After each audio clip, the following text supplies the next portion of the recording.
Hola, queridos espectadores, espero que estén teniendo un buen día. Mi nombre es Carla Nayeli Ferro Godínez, voy en la escuela de la Universidad Tecnológica de México. A continuación, les estaré explicando sobre el estructuralismo.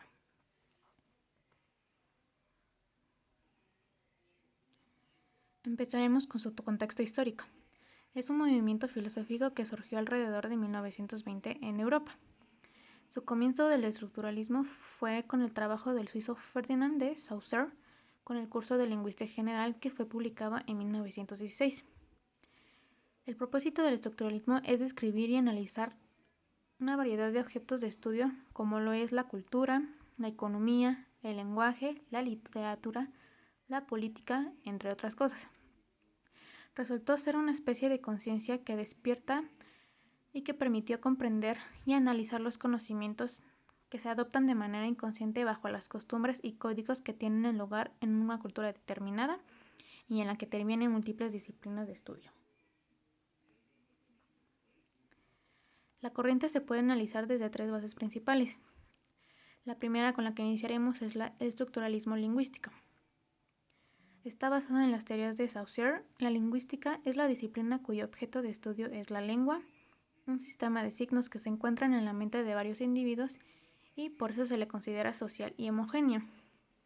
En cambio, el habla es una acción individual y heterogénea que interactúa con la lengua.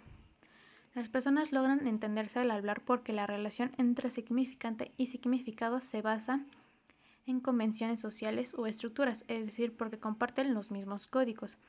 Un ejemplo podría ser que el español en México es considerado muy difícil ya que una palabra puede tener muchos significados en el mismo lugar. La segunda base es el estructuralismo antropológico. Está basado en las teorías de Levi Strauss, que fue pionero en considerar la antropología desde el estructuralismo para analizar al ser humano y su vida en la sociedad. El estructuralismo aplicado a la antropología permitía detectar la estructura subyacente, es decir, que permanecía oculta, y las diversas relaciones entre los elementos subyacentes de esta estructura, como los sistemas de ideas, de parentesco o los mitos, a los que los individuos terminan creyendo o subordinados. La tercera base es el estructuralismo marxista, que está basada en las teorías de Louis Althusser, Nikos Poulossas y Maurice Godelier, los principales contribuyentes del marxismo estructural, quienes intentaban establecer que no había sido Saussure el fundador del estructuralismo, sino Karl Marx. Marx determinó que la estructura no debía ser confundida con las relaciones visibles y explicaba la lógica oculta la que estableció las bases del estructuralismo. Eso resultó un punto común entre las diferentes bases que ya hemos visto, como fue las lingüísticas, los antropológicos o marxistas, ya que las tres consideraban que la existencia de una estructura oculta o subyacente en el objeto de estudio de cada disciplina. Ahora les hablaré de las características generales. Plantea que todo está compuesto por estructuras y que el modo en que los organizamos los seres humanos son lo que produce el sentido y el significado de las cosas. Plantea que las estructuras determinan la posición de los elementos dentro de un sistema y que dichas estructuras se hallan por bajo de lo aparente, es decir, que están subyacentes.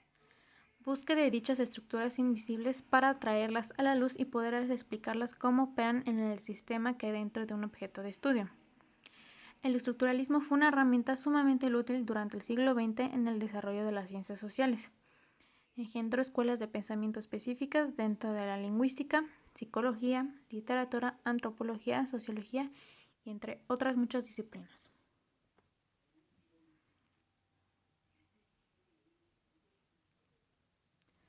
Ahora vamos a hablar de los representantes. Hay dos principales representantes del estructuralismo. Empezaremos con Ferdinand de Saussure, que nació en Suiza en 1857 y falleció en el mismo lugar, Suiza, en 1913. Desde muy joven aprendió distintas lenguas como fue griego, francés, alemán, inglés y latín. Se formó en lingüística en la Universidad de Leipzig, donde obtuvo el título de doctor en 1881.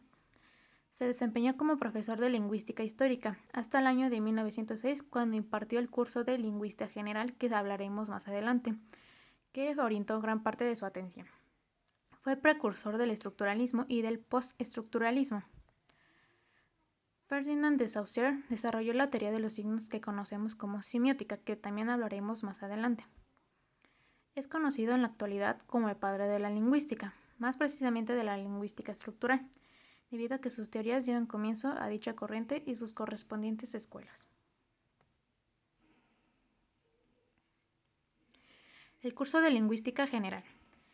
Como hemos visto antes, fue una parte importante del estructuralismo, ya que fue con la que se dio inicio a este, y también que fue una parte estructural para Ferdinand de Saussure. Esta obra fue publicada en 1916 y, como bien lo dije, el autor fue Ferdinand de Saussure, aunque él no fue quien publicó este libro, sino que fueron sus alumnos y compañeros quienes decidieron darle a la imprenta este curso tras su muerte. Constituye un hito histórico fundador de la lingüística moderna e influencia fundamental para el inicio y el desarrollo del estructuralismo. Está basado en sus notas de cátedra, correspondiente a los 3 cursos sobre la lingüística general, que fueron dictados de 1906 a 1907, de 1908 a 1909 y de 1910 a 1911, cursos que se llevaron a cabo en la Universidad de Ginebra. El texto es una reconstrucción hecha por sus alumnos basándose en los últimos 3 cursos y notas recuperadas del maestro. La primera parte del texto expone cuestiones relativas a la historia y la descripción de las lenguas indoeuropeas, pasando luego a exponer las ideas de Saussure sobre los principios y los métodos de la lingüística. Ahora hablaremos sobre la semiótica. En propias palabras de Saussure, la expuso así: la lengua es un sistema de signos que expresan ideas, y por esa razón es comparable con la escritura. El alfabeto de los sordomudos, los ritos simbólicos, las formas de cortesía, las señales militares, etc. Así pues, podemos concebirla como una ciencia que estudia la vida de los signos en un marco social. Es decir, que cada una de estas tiene su propio significado, ya que no significan lo mismo los unos para otros dentro de un grupo. La definición de Saussure es muy importante y ha servido para desarrollar una conciencia semiótica, en la medida en que la relación entre el significado y el significante se establece como base de un sistema de reglas. La semiología saussureana puede parecer una semiología rigurosa de la significación. Incluso se propone que la semiótica sea el continente de todos los estudios derivados del análisis de los signos, sean estos lingüísticos o semióticos. Un ejemplo que podemos tener es la imagen que tengo en la presentación. Podemos ver un árbol. El significante serían los sonidos, como es por separado la A, la R, la B o la O y la L. Pero estas en conjunto forman un significado, que sería un conjunto de ramas que nacen de un tronco de madera, y este conjunto puede poseer flores y frutos.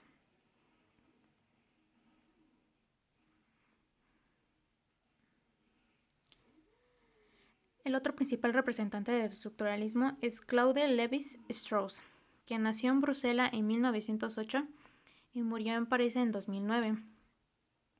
Fue un antropólogo, filósofo y etnólogo francés. Introdujo el enfoque estructuralista en las ciencias sociales. De hecho, fue el fundador de la antropología estructural, método basado en la lingüística homónima creada por Saussure y desarrollado por el formalismo ruso. Estudió filosofía y en 1935 ocupó la cátedra de sociología en la Universidad de Sao Paulo para dar clases. Y en 1950 fue nombrado director de la Escuela de los Altos Estudios de Sorbona, y en 1959 obtuvo la cátedra de Antropología Social del Colegio de Francia. Aplicó el estructuralismo al estudio del parentesco y a la antropología cultural. Su pensamiento fue influenciado por las matrices sociológicas de Durkheim y las teorías lingüísticas de Jacques Soton, que lo conducen al análisis etnográfico estructuralista. Una de sus obras notables fueron las estructuras elementales del parentesco y antropología estructural. Las estructuras elementales del parentesco son los sistemas cuya nomenclatura permite determinar en forma inmediata el círculo de los parientes y los allegados. Es decir, los sistemas que prescriben el matrimonio con cierto tipo de parientes, o aquellos sistemas que al definir todos los miembros del grupo como parientes distinguen entre ellos dos categorías: los cónyuges posibles y los cónyuges prohibidos. Como consecuencia, el propósito fundamental de este libro es mostrar que las reglas del matrimonio, la nomenclatura, el sistema de los privilegios y las prohibiciones son aspectos inseparables de una misma realidad, la estructura del sistema que consideran. Después sería la antropología estructural, que aborda los grandes problemas de la antropología social, de las reglas del parentesco y del matrimonio a la prohibición del incesto y la exogamia, pasando por los ritos y prácticas de la magia. El texto analiza los problemas metodológicos que plantea el estructuralismo y define e ilustra la ambición del autor respecto a plantear un verdadero análisis científico de los fenómenos humanos sin traicionarlos. Ambas obras hablan sobre el matrimonio y sobre prohibiciones.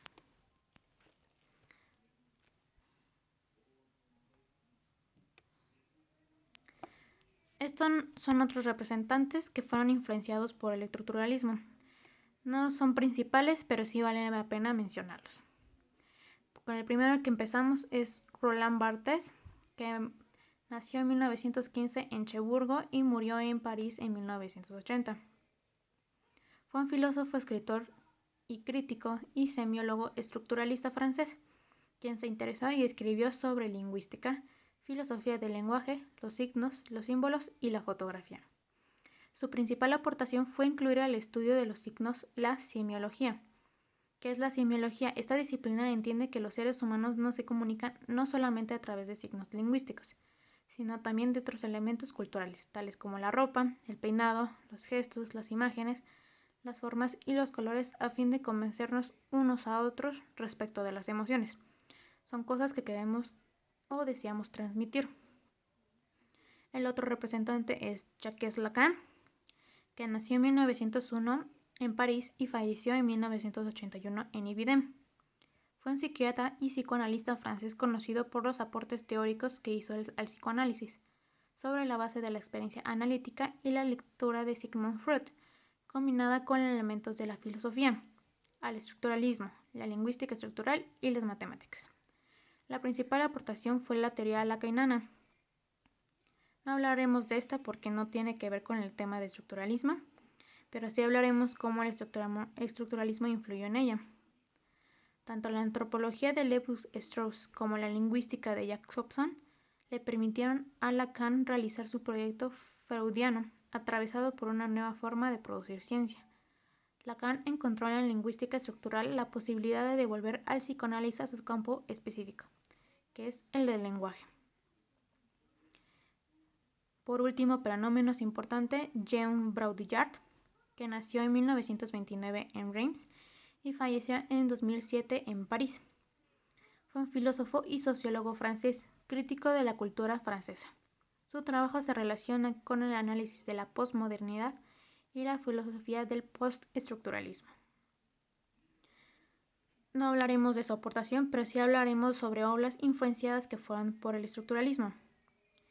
El sistema de los objetos fue una que se publicó en 1968 y que trató de aplicar los conceptos surgidos de la lingüística de Ferdinand de Saussure a las teorías económicas y políticas de Karl Marx, analizando el valor de cambio como significante y el valor de uso como significado. Otras de las obras fue La sociedad del consumo, que se publicó en 1970, que fue marcado por la influencia del estructuralismo.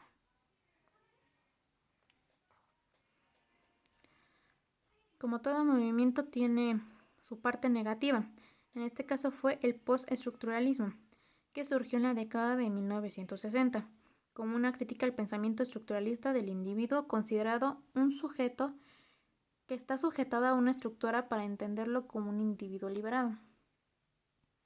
Se tomó como punto de partida el discurso del filósofo francés Jacques Derrida en 1966, que puso en duda la estabilidad y la existencia de las estructuras del pensamiento, con el propósito de alcanzar nuevos enfoques antes marginados por la propia metodología.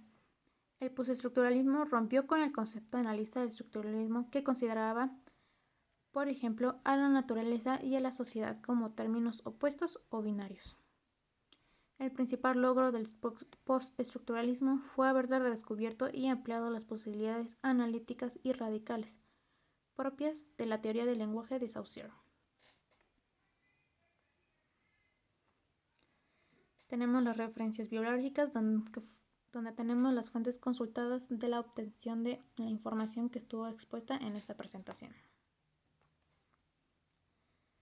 Eso sería todo por hoy. Gracias por su atención, espero que tengan un lindo día y hayan obtenido mucho aprendizaje.